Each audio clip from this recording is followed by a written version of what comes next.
Hello friends, radio Dwarka में आपका बहुत बहुत स्वागत है। आज हमारे कार्यक्रम आत्मनिर्भर ओल्ड एज की तैयारी में जो मेहमान हैं वो है डॉक्टर अपराजिता भूया, जो कि सीनियर स्पेशलिस्ट इन एनेस्थीसिया हैं। आइए मिलते हैं हमारी आज की मेहमान डॉक्टर अपराजिता जी से। अपराजिता जी, आपका बहुत बहुत स्वागत है। Same here. आप एनेस्थीसिया के साथ कुछ और भी कर रही हैं जो आपने बताया था। जी, I did my postgraduate diploma from IGNOU in geriatric medicine. ये होती है ओल्ड एज की ही पढ़ाई। मतलब आप मेडिसिन बोलोगे तो सिर्फ पढ़ाई, लेकिन एक्चुअली एक कंप्लीट पढ़ाई होती है जिसमें आप ओल्ड एज के बारे में उनके जो फिजिकल प्रॉब्लम्स हो, मेंटल प्रॉब्लम्स हो, सोशल जो एडजस्टमेंट प्रॉब्लम्स है, सारे हम इस पे डिस्कस करते हैं और हम उसको कैसे हम एक हेल्दी एजिंग के तरफ जाए वो सिखाते हैं। Very good. तो डॉक्टर साहब, आप तो वही सब जो हमको प्रॉब्लम्स होती हैं और जो हमारा इस प्रोग्राम का मेन मुद्दा है, तो आप तो उसी की पढ़ाई कर रहे हुए हैं जी। आप तो सभी हमारे सारे एस्पेक्ट्स को ज्यादा अच्छे से कवर करेंगी। तो पहले तो डॉक्टर साहब आप ये बताइए, जो कि अक्सर दिमाग में क्वेश्चन आता है कि अक्सर लोग कहते हैं कि age is just a number. Yes. तो अगर एज, आप क्या एग्री करती हैं इस बात को? Age is just a number, yes, but there are some back points to it, I will tell it. आप पूछिए। तो अगर age is just a number, तो हम क्यों कहते हैं कि 60 के बाद एक ओल्ड एज शुरू हो जाती है और उसकी हमें तैयारी करनी है? तो ये कॉन्ट्राडिक्टरी नहीं है? जी, एक्चुअली क्या होता है यर्तिका जी, इन इंडिया बोलिए या कोई भी सोसाइटी में कुछ सोशल क्लॉक्स बना दिए गए। एक घड़ी कि अच्छा ये छोटा है, ये बचपना मत करो, तुम ये हो, तुम ऐसे मत करो, तुम गबरू जवान हो, तुम अभी बहुत बड़े हो गए हो, अभी ये काम मत करो। तो it has become a social clock. तो एक्चुअली अगर आप एज के बारे में बात करो तो एज ना 4 तरीके के हो सकते हैं। एक तो क्रोनोलॉजिकल, जैसे आपने बोला एज कि मैं 60 हूँ, 55 हूँ, 75 हूँ, 70 हूँ। एक होता है सोशल एजिंग। उसमें क्या होता है, आप सोशली आप एडजस्ट नहीं कर पा रहे हो, आपके हम उम्र के लोग नहीं हैं, तो आप थोड़ा मैल एडजस्ट हो जाते हो। That is also type of ageing. एक होता है साइकोलॉजिकल कि साइकोलॉजिकल आप ऐसे हो गए हो, अब तो मेरा टाइम हो गया भगवान का नाम लेने, अब तो मेरा काम हो गया, एक वो भी है ना। ऐसे हर एक डिफरेंट टाइप्स ऑफ एजिंग के भी क्राइटेरिया। और एक है बायोलॉजिकल, जिसमें क्या होता है, हम अगर रोग पीड़ित होते हैं, हमें कोई बीमारी लग जाती है, तो हम उस तरीके से भी थोड़ा एजिंग के तरफ चले जाते हैं। तो age is just a number, no doubt, but if you are active and healthy तो कोई भी आपको मतलब एजेड नहीं बोल सकते। तो it's actually social clock, what I feel. Okay. तो एक बात बताइए डॉक्टर साहब कि जैसे एज बढ़ रही है, जैसे हमारे प्रोग्राम का नाम भी है और हम फोकस इसी चीज पे कर रहे हैं कि ओल्ड एज की तैयारी आत्मनिर्भर रहते हुए जी, तो आपका क्या मानना है इस टॉपिक को लेकर? ये बहुत इम्पोर्टेंट है क्योंकि पहले इंडिया में ये कंसेप्ट आती ही नहीं थी। घर पे बुजुर्ग है, हम बड़े होते हैं, हम देखते हैं अपने नाना नानी दादा दादी, हम इतना सोचते ही नहीं थे कि उनके लिए भी हमें कुछ एक्स्ट्रा सोचना होता है, या कभी मेरे मम्मी पापा भी उस स्टेज में जाएंगे या कभी हम भी आएंगे। तो ये चीज अब जब आ गई है, जब 21 to 30 को जो एक decade of healthy ageing WHO ने इनको बोला है, ये इंडिया में भी अब बहुत ज्यादा आ गया। तो इसको बहुत इंपॉर्टेंस है क्योंकि यही टाइम होता है, ये जो हम 35 से लेके जो 55-60 तक हमारी जो टाइम होती है, ये होती है इन्वेस्टमेंट। अभी हम लोग को पैसे की इन्वेस्टमेंट किस बगैर भी we have to think about our health investment. हम क्या करने से हमें इसमें मतलब बढ़ोतरी होगी, कैसे हम अपना ये पोस्ट 60 तो इंडिया में बोलते हैं, एक्चुअली आप 70 तक you can think you are fine, because even in cognitive जो संज्ञानात्मक जो डिक्लाइन बोलते हैं आजकल मेंटल हेल्थ के लिए, वो भी आपका up till 70 there is a very moderate decrease.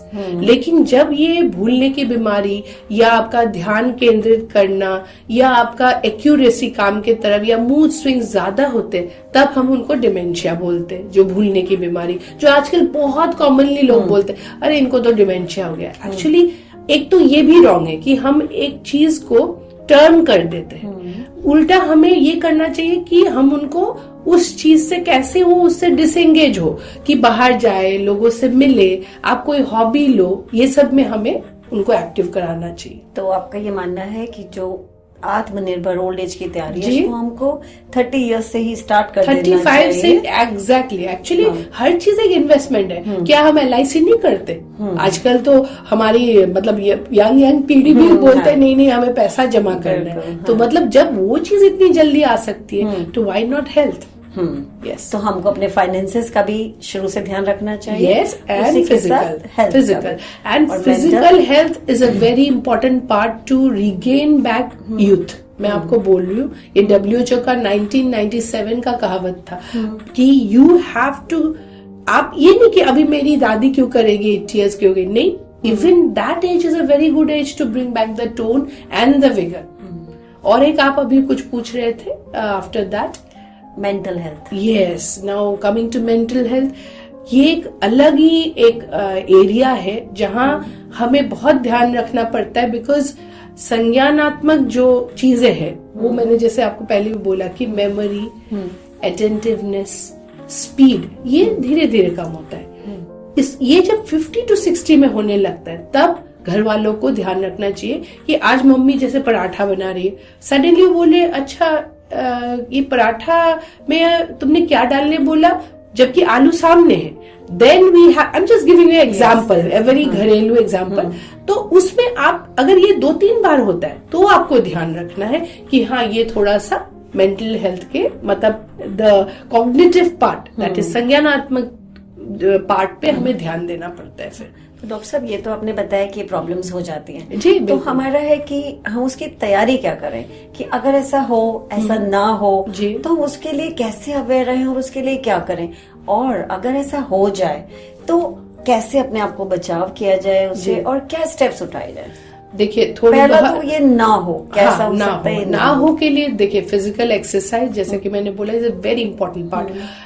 150 minute week में आपको एक्सरसाइज करनी है।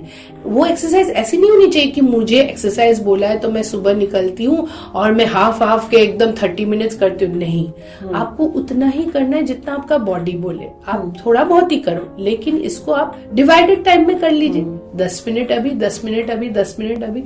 उसके साथ आपको ये भी ख्याल रखना है कि आप उस समय जैसे इस एज के तरफ आप जब जाते हो तो we have to keep ourself hydrated. हम इसको भी बहुत लाइटली लेते हैं। फूड तो आई थिंक ऑलरेडी आपने एक वो करा है कि diet should be very good, जो प्रूडेंट डाइट हम बोलते हैं। तो ये सब पार्ट भी बहुत इम्पोर्टेंट है इसके लिए। बाकी आप फिजिकल वाला तो ये हो गया, बाकी मेंटली जो आपने walk, sorry to disturb, no कि ये जो वॉक बोला है, आजकल का जो पॉल्यूशन हो रहा है बिल्कुल, तो उसमें क्या वॉक एडवाइजेबल है? और दूसरा हाँ जी, ये भी कहा जाता है कि वॉक करो तो मास्क लगा के करो, तो आपका क्या कहना है? नहीं, that is actually two sided sword thing. हम अभी दिल्ली में तो yes, I won't be telling you कि you can do it outside in the early morning. एक तो बहुत ही पोल्यूटेंट्स है, तो आप घर में ही हो सके तो घर के रूम में, अगर जैसे एयर प्यूरिफायर बोलूंगी तो obviously that's another controversial thing, क्या वो इतना काम देता है, लेकिन यस आप घर के अंदर ही करो, या आप आइसोटोनिक एक्सरसाइज कीजिए। आप वहीं पे आइसोटोनिक मीन्स आप जब बॉडी को टोनिंग कर रहे हो but in the same place. जो स्क्वाट्स करते हैं हम, सेमी स्क्वाट बोलिए, या आजकल बोलते टाई ची एक जेरियाट्रिक का बहुत इंपॉर्टेंट पार्ट है। आई वुड आस्क माय श्रोता दैट आप प्लीज उनको बोलिए टू फॉलो दैट। ये एक स्लो एक्सरसाइज होती है जो फॉल, आपका गिरना, फ्रेलिटी, जो वीकनेस, इन सब से बहुत बचाती है। ये बहुत एज ओल्ड आपका एक एक्सरसाइज है ताई ची। आप स्लोली, आपने मूवीज में देखा होगा हाउ दे डू, धीरे धीरे, मतलब इससे आपका बॉडी का जो संतुलन है, गेट, चलन और बैलेंस, दैट इज चलन एंड संतुलन, ये दोनों चीज को ठीक करती है। It's a slow exercise and very good at this age, so we can do that. बाकी मेंटल के लिए आप अपने आप को विगरेट करके रखिए। आप हो सके तो सुबह का अखबार लीजिए, सुडोकू कीजिए। You have to keep your self questioning and active. Suppose you are thinking कि मेरे बेटे ने आज कस्टर्ड बोला है पर मैं बहुत दिन हो गया मैंने नहीं बनाया, but if you start it ना कि ओके मैं करती हूँ, तो that is itself a mental exercise. तो आपका ये मानना है कि ओल्ड एज की तैयारी ऐसे की जाए कि उस एज पर आकर एक स्टेज पर आके प्रॉब्लम्स ना हो, तो अभी से हम सुडोकू खेलना शुरू करें, अपने दिमाग को एक्टिव एक्सरसाइज तो yes that is important, but इसके साथ ये भी इम्पोर्टेंट है कि आप जानो कि ये तो मुझे होना है, लेकिन मैं इसके लिए रेडी हूँ। मतलब आप एक्टिव रहो, आप हर चीज में कंटिन्यूटी रखो कि मुझे ये करने हैं, और आप उसके लिए दुखी मत हो, बिकॉज बहुत लोग डिसएंगेज हो जाते हैं कि मेरे तो ऐसा होना है, अब मुझे भगवान का नाम लेना है, अब मुझे बच्चे तो बिजी है, मैं अपने रूम में ये करता हूँ। No, that is a very मैंने देयर आर सम थ्योरीज जो बोलते हैं उसमें डिसएंगेजमेंट इज नॉट हेल्प्ड। उसमें ऐसा होता है कि सोशली आप और अपने कोकून में चले जाते हो। उससे ज्यादा आप एक्टिव रहो, आप कंटिन्यूअस वही काम करो। आप देखो, अच्छा आज आपके पोते को वीडियो गेम खेल रहे हैं तो उसके साथ बैठ के देखो। That is how you should keep yourself vigorous. हमारा एक यही क्वेश्चन होता है कि सब कुछ है, हेल्थ भी है, मेंटल हेल्थ भी है, फिजिकल भी है, फाइनेंसेस भी स्ट्रांग हम लोगों ने कर लिए सब है जी, लेकिन अकेलापन जी, कि सब कुछ होते हुए आप अकेले बैठे हुए हैं, जैसे आपने बताया कि उसके लिए अच्छे अपने आप को एंगेज रखो। लेकिन ऐसा हो जाता है कि ये तो तब है ना, अगर आपके पोते पोती आपके पास है, हाँ, लोग आपके साथ है, आप उनके साथ खेल रहे हैं, लेकिन कई बार ऐसा भी होता है कि हमने ऐसी तैयारी नहीं की होती कि ऐसा मौका आ जाए कि हम अकेले रह जाएं। जी, इसकी तैयारी तो कोई नहीं करता, ये तो कर सकता है कि हाँ ओल्ड एज में आके हम अपने लोनलीनेस जो आप बोल रहे हैं, yes that's a very important topic. ये वो पार्ट है जिसके लिए कोई रेडी नहीं होता है, वो लोनलीनेस जो होती है। तो इस लोनलीनेस में अगर आप तो बहुत चीजें थियोरेटिकल होते हैं, जैसे बोलते हैं कि आप रिक्रिएशनल होम्स में जाइए, कम्युनिटी सेंटर्स में जाइए, या बहुत में होता है कि फॉस्टर होम्स होते हैं जिसमें फॉस्टरिंग बोलते हैं कि आप जैसे हम टेनेंट्स ले ले, अगर हम जैसे एक थोड़े ओल्ड कपल है लेकिन हम एक टेनेंट ले ले, या हम अकेले रहते हैं तो एक थोड़ा यंग से बंदे के साथ हम बात करें, उसको देखे वो क्या करता है, वो हमसे सीखे। बिकॉज देखिए old age is and young, ये दोनों एक दूसरे से सीखते हैं। अभी बहुत कंट्रीज है, स्पेन, बल्गेरिया, इन सब में इन्होंने एकोमोडेशंस ही ऐसे बनाए कि old age and young, old and young, ताकि एटलीस्ट सबको, जैसे उनके बच्चे हैं वो छोड़ के जाते हैं तो एटलीस्ट वो सेकेंड वाला घर तो देख सकते हैं। But this is a interlink. मतलब अब इंडिया में हमारी जो सीन है, हमारे ऑलरेडी वी आर वेरी, हम बहुत धार्मिक होते हैं, जो हमारी सोच होती है इट्स ऑलवेज धार्मिक।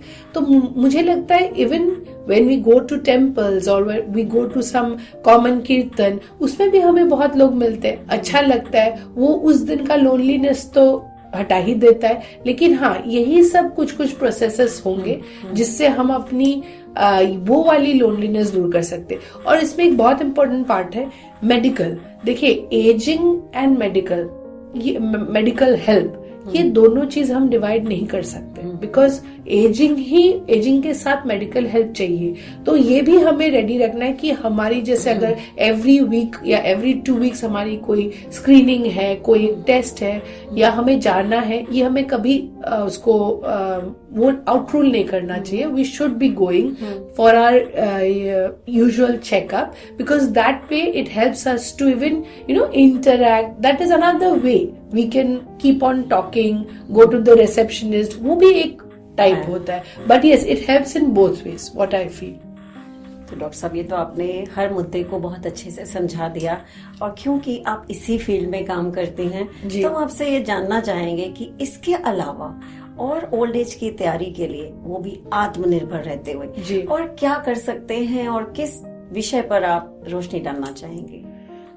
ये सारे पॉइंट्स तो इम्पोर्टेंट है, लेकिन इसके सिवाय भी हमें जो फैमिली है, फैमिली को हमेशा we have to keep in mind कि ये चेंजेस आ सकते हैं। और मैं खुद को भी, अभी मैं 50 हूं, तो मैं खुद को भी जानती हूँ कि मेरे को ये चेंजेस आएंगे, फैमिली भी जानेगी ये चेंजेस आएंगे, तो उनको क्या करना है कि आज ये हो सकती है। तो अपना न्यूट्रिशन, अपना जो आपका मैंने बोला फिजिकली जैसे फिट रहना, मसल सिस्टम को हम बहुत कैजुअली लेते हैं कि मैं पतली हो रही हूँ क्योंकि मैं ओल्ड हूँ। No, because you have to keep up pattern कि हम मेरा बल्क एंड फंक्शन है ना, द्रव्यमान और कार्य क्षमता में कमी क्यों हो रही है, आज मैं ये बॉटल उठा क्यों नहीं पा रही हूँ। तो ये सब सतर्कता हैज टू बी देयर। मतलब that is, we have to be aware कि yes we have to age healthily. That is one very important point, what I feel. So precaution, awareness, मतलब जागरूकता, ये सारा बहुत important है. Thank you so much doctor Prajita, Thank आपने you. बहुत अच्छे से हर पहलू पे आपने रोशनी डाली है. तो आप हमारे दर्शकों को अगर कोई भी अपना मैसेज देना चाहें प्लीज. मैं यही कहना चाहूंगी कि मैं एक बहुत फेमस राइटर एंड फिजियोलॉजिस्ट का लाइन बोलूंगी, J.R.R. टॉलकिन का, कि the old that is strong does not wither, deep roots are never reached by frost. उसका मतलब यही है, जो ओल्ड स्ट्रांग होते हैं, जो उनको पता है कि मुझे ये तो पहुंचना ही है, ये तो लाइफ का एक पॉइंट है, कि वो पॉइंट पहुंचने के लिए सब लोगों को इट्स अ ब्लेसिंग इनफैक्ट, कि भगवान के हम देन है और हम वो लाइफ तक हम पहुंचेंगे. लेकिन उसके लिए हमें स्ट्रांग रहना है, ताकि कोई भी बीमारी, कोई भी चीज मेंटल हो, फिजिकल हो, उसको खराब ना कर सके. तो जैसे जड़ भी ठंड में स्ट्रांग रहते हैं, जो जड़ स्ट्रांग है वो ठंड ओस उनको छू नहीं पाती, वैसे ही हमें भी रहना है. ये तो आपने बहुत अच्छी बात कही है. I hope so. तो okay, thank you so much doctor Prajita, आपने अपना समय दिया और इतने अच्छे से समझाया. Thank you very much. Thank you. तो दर्शकों, आपने देखा, सुना और समझिए, सबसे इम्पोर्टेंट बात, अपने जड़ों को मजबूत रखिए और इसकी तैयारी हमें शुरू से ही अपने रखनी है, क्योंकि हमको एक उस स्टेज पर तो पहुंचना ही है. तो इसके साथ धन्यवाद, फिर मिलेंगे, जुड़े रहिए रेडियो द्वारका से. Bye bye. बाय.